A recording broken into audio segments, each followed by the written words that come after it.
चलिए तो आज क्लास शुरू करने से पहले मैं बता दूं आप लोग को कि हमने पिछले क्लास में अध्ययन 9 का पॉलिटिकल साइंस के अध्ययन 9 का अधिकांश पॉइंट को हमने पढ़ा दिए। आज जो शेष पॉइंट बचा हुआ है उसको हम पढ़ाएंगे और शायद मालूम होगा कि आज का पॉइंट होगा राजग गठबंधन। लिख लीजिए ऊपर।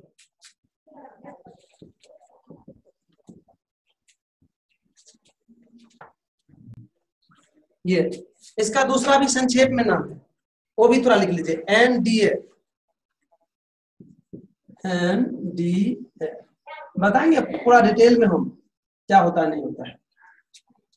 लिख लिए हैं तो अब एक बार पेन नीचे रखिए और इसको अच्छी तरह से समझ लीजिए।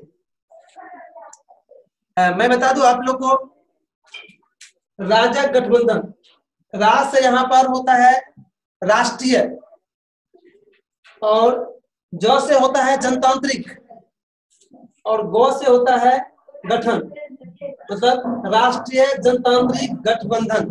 आपने देख लिए कि एनडीए क्या है, एक राजनीतिक संगठन है जिसकी स्थापना भारतीय जनता पार्टी अर्थात लाल कृष्ण आडवाणी के नेतृत्व में 1998 ईस्वी में हुई थी और इसमें करीबन 10 राजनीतिक पार्टी शामिल हुए थे और यह गठबंधन बहुत मजबूत स्थिति में अभी भी है।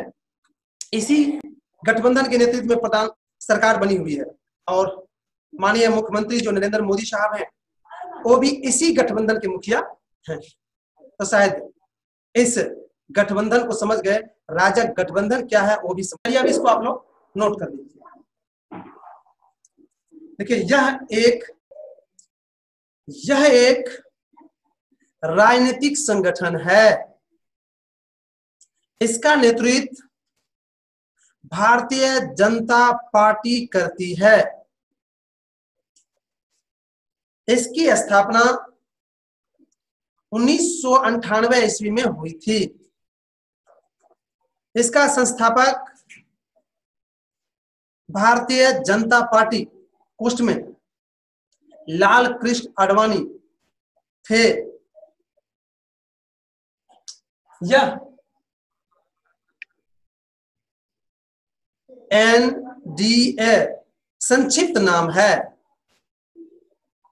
जहां N for national, D for democracy, A for alliance.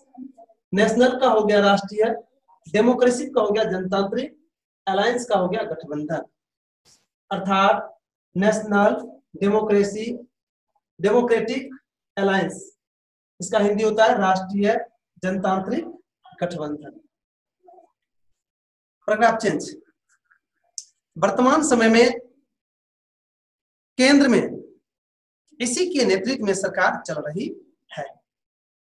तो इस तरह से आपने एनडीए या राजग गठबंधन क्या है उसको आपने अच्छी तरह से समझ लिए और लिख भी दिए।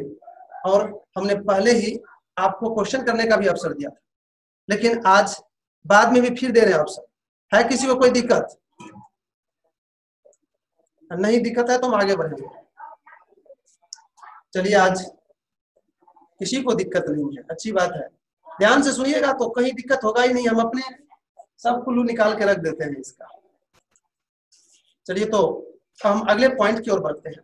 आपका अगला पॉइंट है गठबंधन सरकार की कमी। बहुत अच्छा पॉइंट है।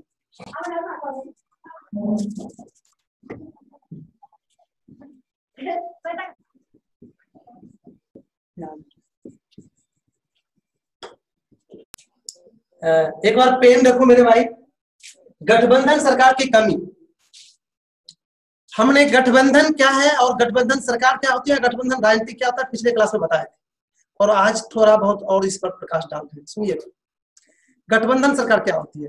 जब एक से अधिक राजनीतिक पार्टी मिलकर सरकार बनाती है तो उसी सरकार को गठबंधन की सरकार कही जाती है। क्लियर हो गया? उसमें एक पार्टी नहीं रहती है, कई पार्टी मिले हुए रहते हैं, उसी को कहा जाता है गठबंधन की सरकार। और हमको पढ़ना है गठबंधन सरकार की कमी। उसमें क्या अवगुण पाया जाता है, क्या दिक्कतें होती है वही उसकी कमी कहलाती है। बहुत सारे कमी है, मैं एक दो कमी का नाम लेता हूं पहले, तब आपको अपने आप पता चल जाएगा। वैसे तो बहुत सारे कमी है, लेकिन एक दो कमी हम आपको आपके सामने रख रहे हैं। पहला कमी है कि इसमें सरकार अस्थायित्व रहता है, अर्थात सरकार हिलते डोलते रहता है। कभी भी कोई राजनीतिक पार्टी अगर सरकार के निर्णय से नाखुश हो गया, अपना समर्थन अगर वापस ले लेंगे, सरकार गिर जाएगी। अर्थात कब सरकार गिरेगी इसका कहना ठीक नहीं रहता है कि कब सरकार गिर जाएगी, इसका कोई ठिकाना नहीं रहता है। दूसरा आप कह सकते हैं कि इसमें जो कोई निर्णय लिया जाता है तो उस सरकार जैसे ही निर्णय लेती है तो उस पर काफी वाद विवाद होती है। क्योंकि बहुत सारे अदर पार्टियां होती है जिसका अलग अलग सोच होता है, वह विरोध करती है। और मेरा मानना है कि इस सरकार में काम कम होती है और बातें बहसें ज्यादा होती है। वैसे गुण भी है इसका, तो मैं गुण पर तभी चर्चा करेंगे नहीं, क्योंकि अवगुण निकालना है, कमी निकालना है ना। गुण भी है लेकिन इसमें अवगुण भी बहुत सारे हैं। तो आपने अभी 2-3 अवगुण को देखे, एक और अवगुण बताते हैं जो बहुत ही हम लोग के नजर से, आप लोग की नजर से दूर होगा। इसमें प्रधानमंत्री के विशेषाधिकार का हनन होता है। कैसे, वो सुन लीजिए। जब बहुमत प्राप्त पार्टी की सरकार बनती है या एक पार्टी की सरकार बनती है तो उसमें प्रधानमंत्री ही सारा डिसीजन लेते हैं। अर्थात किसको मंत्री बनाना है, किसको कौन सा काम देना है, सारा प्रधानमंत्री ही करते हैं। लेकिन इसमें प्रधानमंत्री ऐसा डिसीजन नहीं लेते। सिर्फ जो पार्टी शामिल होती है उसमें ये देखा जाता है कि उस पार्टी को इतना मंत्री सीट देंगे, तो उस मंत्री सीट देंगे। अब वह पार्टी डिसाइड करती है कि किसको हम मंत्री बनाएंगे, बल्कि प्रधानमंत्री ये डिसाइड नहीं करते हैं कि किसको हम मंत्री बनाएंगे। ये बहुत ही कमी है इसमें कि प्रधानमंत्री के विशेषाधिकार का भी हनन हो रहा है। अर्थात प्रधानमंत्री के मन से भी मंत्री नहीं बन रहे हैं। समझ सकते हैं कि प्रधानमंत्री के मन से अगर मंत्री नहीं बन रहे हैं तो फिर प्रधानमंत्री का वैल्यू कितना होगा। अर्थात मिला जुला के ये गठबंधन की सरकार एक तरह से कहिए अस्थायित्व होते हैं, मजबूत नहीं होती है, कमजोर होती है। तो शायद इसमें से आप बहुत सारी कमी आप लोग निकाल सकते हैं। चलिए हम भी 2-4 कमी आपको पहले नोट करवा देते हैं। लिखिए ऊपर में 1 नंबर में, इसमें सरकार की अस्थायित्व को खतरा बना रहता है। दूसरा, कोई भी नीति बदलने पर बाधाएं अधिक आने की संभावना रहती है। तीसरा, इसमें कई पार्टी शामिल रहती है जिसके अलग अलग सोच रहता है, अतः टकराव की स्थिति इसमें बनी रहती है। चौथा, इसमें प्रधानमंत्री के विशेषाधिकार का हनन होता है। पांचवा, इस सरकार में काम कम और बहस अधिक होता है। तो इस तरह से हमने गठबंधन की सरकार क्या है उसको समझा दिए और लिखा भी दिए। अगर थोड़ा सा इसमें दिक्कत है तो आप हमसे पूछ सकते हैं। जी,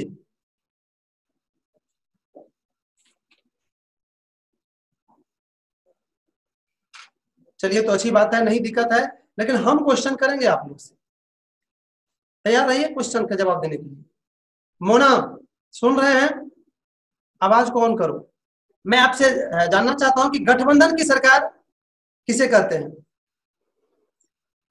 मोना, गठबंधन की सरकार किसे कहते हैं? गठबंधन की सरकार उस सरकार को कही जाती है जिसमें एक से अधिक राजनीतिक पार्टी सरकार शामिल रहती है। चलो चलो, धन्यवाद। प्रयास के लिए आपको बहुत बहुत धन्यवाद। हम अगले पॉइंट की ओर जाते हैं और अगला पॉइंट है आपका कांग्रेस पार्टी का पतन।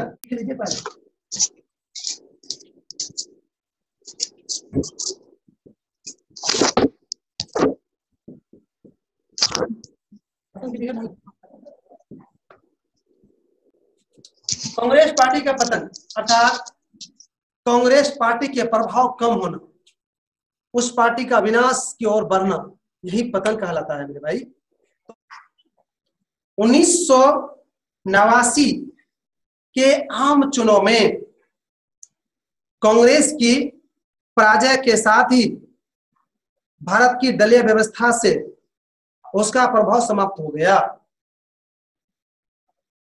वैसे यूपीए नामक संगठन बनाकर तो इस तरह से हमने अपनी स्थिति को मजबूत आज बनाने का प्रयास की, पतन को लिखाया और समझाया, और अब हम अगले अभी तक बढ़ पाएंगे क्योंकि यह पार्टी मजबूत स्थिति में अतः नहीं पहुंच पाई है क्लास को, अतः यहीं पर विराम। हम कह सकते हैं कि आज भी यह पार्टी है। तो इस तरह से हमने आज कांग्रेस पार्टी के पतन को लिखाया और समझाया भी, और अब हम अगले पॉइंट की ओर नहीं बढ़ पाएंगे क्योंकि आपका समय समाप्त हो रहा है, तब आज की क्लास को यहीं पर विराम देना पड़ा।